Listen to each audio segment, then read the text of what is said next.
Relation. అవునండి. ఇప్పుడు మీ flat లో ఆమె ఉందనేది వాస్తవం. అవునండి, నిజం అండి. మీరు ఎందుకు ఫ్లాట్ వదిలేశారండి? నేను ఫ్లాట్ వదలలేదండి. ఆమెకి డ్రగ్స్ అలవాటు, ఆమె చుట్టూ ఉండే మనుషులు వీళ్ళందరూ కూడా చాలా చెత్త.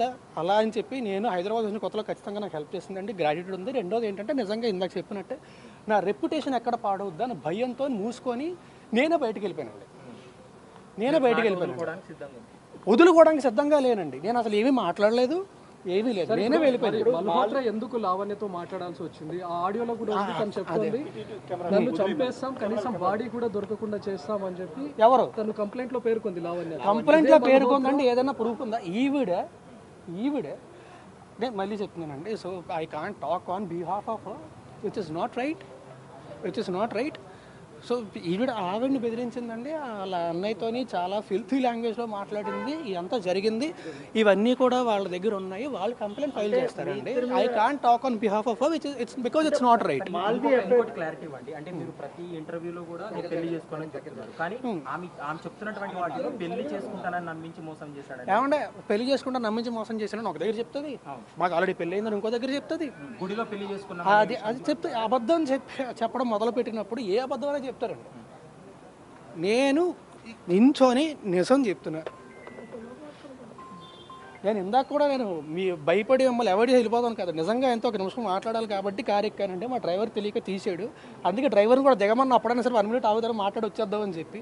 నాకు అసలు మీడియాని అవాయిడ్ చేద్దాం అనుకుంటే అసలు ఎక్కడ దాకా కూడా. మీరు లావణ్యతో రిలేషన్షిప్ వదులుకోవడానికి కారణం ఏంటి? తను డ్రగ్స్ తీసుకుంటుందని తెలిసిన తర్వాత వదులుకున్నారా, లేకపోతే ముందు నుంచి వదులుకున్నారా? ఏమండి 2-3 ఏళ్ళు అంత బాగానే ఉంది. ఆ తర్వాత మా అందరికి ఎటువంటి రిలేషన్షిప్ ఆ తర్వాత మాకు ఎటువంటి రిలేషన్షిప్ అంటే శారీరకంగా కానీ ఎలాంటిది లేదండి. అండ్ ఆవిడ వేరే అతనితో ఉండి, ఆవిడ వేరే అతనితో రిలేషన్షిప్లో ఉండి, నేను ఆవిడ దగ్గర ఉండాలి. ఏంటంటే మీకు మీ పేరెంట్స్కి చాలా చాకరీ చేశాను నేను, నన్ను పట్టించుకోలేదు వాళ్ళు అంటున్నాను. మళ్ళీ చెప్తున్నాను, కాదు అబద్ధం. ఆ ఇంట్లో కూడా మాకు ఈ సినిమా మొదలైంది ఎప్పుడంటే సంవత్సరం క్రితం అండి. సంవత్సరం కూడా అవ్వలేదు అనుకుంటా. అదే చెప్తున్నానండి. మీరు అంత గట్టిగా ఇది భయం వేసిందండి. సార్ లావణ్య ఎలా పరిచయం సార్ మీకు? ఎక్కడ పరిచయం? నాకు హైదరాబాద్ కాదండి, నాకు నిజంగా వైజాగ్లో ఉన్నప్పుడు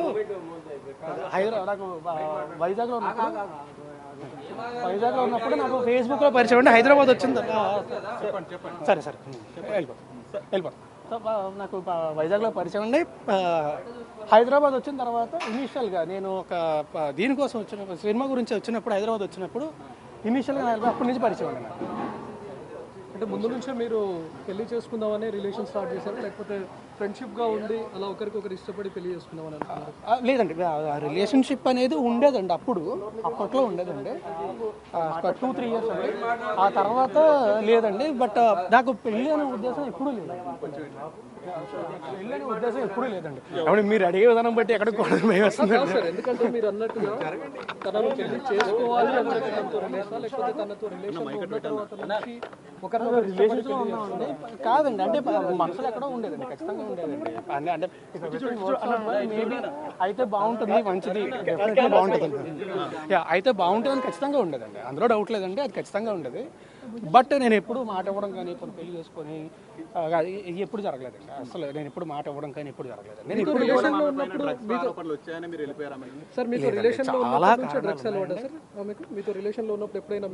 రెండు 3 ఏళ్ళ తర్వాత స్టార్ట్ అయింది. అంటే ఆమె మీకు కూడా తీసుకొని వచ్చానని చెప్పింది, ఒకసారి చెప్పింది. ఏమంటే నేను నా జీవితంలోని నేను ఈ రోజు దాకా ఎప్పుడు డ్రగ్స్ ముట్టుకోను. ఇది పచ్చి నిజం. కావాలంటే నా హెయిర్ ఇస్తా, నా బ్లడ్ ఇస్తా, అన్నీ ఇస్తా. ఇది కూడా మీరు అనుకోవచ్చు మేబీ 4 రోజుల తర్వాత ఇది అదే. నేను జీవితంలో ఎప్పుడు ముట్టుకోను కూడా. ఇప్పుడు లావణ్యను బలవంతంగా డ్రగ్స్ కేసులో ఇరికించారు తప్ప నాకు డ్రగ్స్ జైల్లో. ఒకటి చెప్తాను, ఇప్పుడు నేను ఆవిడ డ్రగ్స్ కేసులో ఇరికించేంత సీన్ నాకుంటే నాకు ఈ పరిస్థితి రాదు కదా. ఈరోజు ఈ పరిస్థితి రాదు కదా. దీని నుంచి కూడా ఎవడో అవాయిడెడ్ ఎట్లా అంటే ఇప్పుడు మీరు రిలేషన్షిప్లో ఏమండి, మేము కలిసి సినిమా చేసాం. అతి త్వరలో సినిమా రిలీజ్.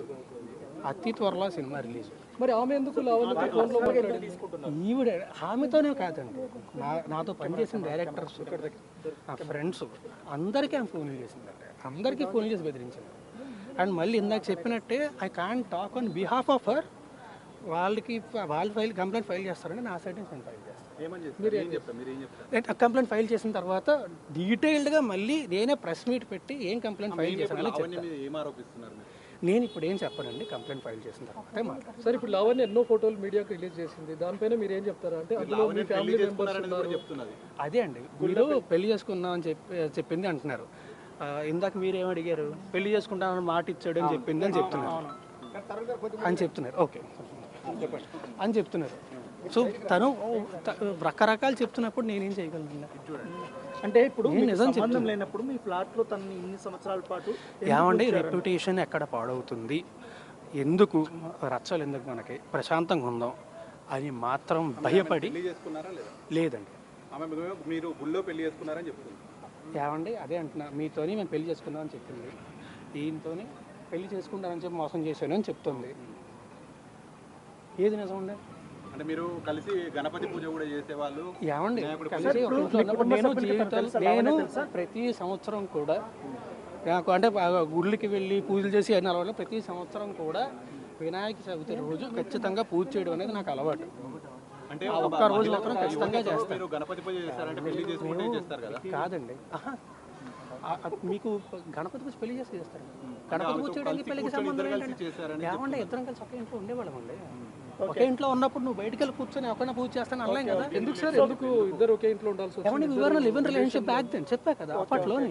పరిచయం చేయించారు అప్పుడు? తెలుసు, మా పేరెంట్స్ కూడా పరిచయం. ఓకే, మా పేరెంట్స్ కూడా పరిచయం. ఈ లావణ్య తమ్ముడు మీతో డబ్బులు తీసుకోవడము, డబ్బులు అడగడం మీద మీకు నేను కంప్లైంట్ ఇస్తానండి, మొత్తం స్టేట్మెంట్ అనేది కంప్లైంట్లు అన్ని ఇస్తాను. ఇచ్చిన తర్వాత మొత్తం ప్రొడ్యూస్ రేజ్ చేసినప్పుడు ఏమైనా సెటిల్మెంట్ కి ఏమైనా పిలిచారా మీరు? లావణ్యకి సెటిల్మెంట్ చేస్తామని ఏం సెటిల్మెంట్ అండి? ఈ విషయం ఒకసారి పోలీస్ స్టేషన్కి వెళ్తా అన్నప్పుడు ఆమె చెప్పినప్పుడు ఆమె నాతో చెప్పలేదండి. నేను సెటిల్మెంట్కి నేను ఎప్పుడు మాట్లాడలేదండి, ఆమె కూడా నాతో మాట్లాడలేదండి. మాల్వి కూడా అలాగే ఈమె ఆవిడకి ఫోన్ చేసిందండి, ఆమె ఈవిడ అది మళ్ళీ అదే సారీ అది కూడా మళ్ళీ చెప్తున్నా, అది ఆమె కంప్లైంట్ ఫైల్ చేస్తుంది. It's not right for me to talk on behalf of. 11 ఏళ్ల రిలేషన్ లో ఏనాడు రాస్తారుని ఇబ్బంది పెట్టని లావణ్య ఈ రోజే ఎందుకు కంప్లైంట్ చేయడానికి వచ్చింది? ఈ రోజు ఏనాడు ఇబ్బంది పెట్టలేదు సరే, ఏనాడు ఫిర్యాదు చేయని లావణ్య 11 ఏళ్ల తర్వాత ఈ రోజు ఎందుకు పోలీసులను ఆశ్రయించాల్సి వచ్చింది? రాస్తారుని గురించి ఎన్నో విషయాలు ఎందుకు బయట పెట్టాల్సి వచ్చింది? ఎందుకంటే అండి నాకు తెలిసే నేను వీని కన్సల్టింగ్ లీగలీ, బికాజ్ నా చుట్టుపక్కల ఉన్న వాళ్ళందరినీ ఆమె ఫోన్ చేసి ఇబ్బంది పెడుతుందని చెప్పి నేను లీగల్గా కన్సల్ట్ చేస్తున్నానండి. కన్సల్ట్ చేస్తున్న విషయం తనకు తెలిసి ఉంటుంది, నాకంటే ముందే తను స్టెప్ తీసుకుందామని చెప్పి తనకి ఏమండి ఎప్పుడు స్టార్ట్ అయితేనే ఇవన్నీ జరిగాయని తన వర్షన్. ఆమె ఏదన్నా చెప్తుంది. సార్ చివరిగా మీరు ఎప్పుడు కలిసారు సార్ లావణ్య?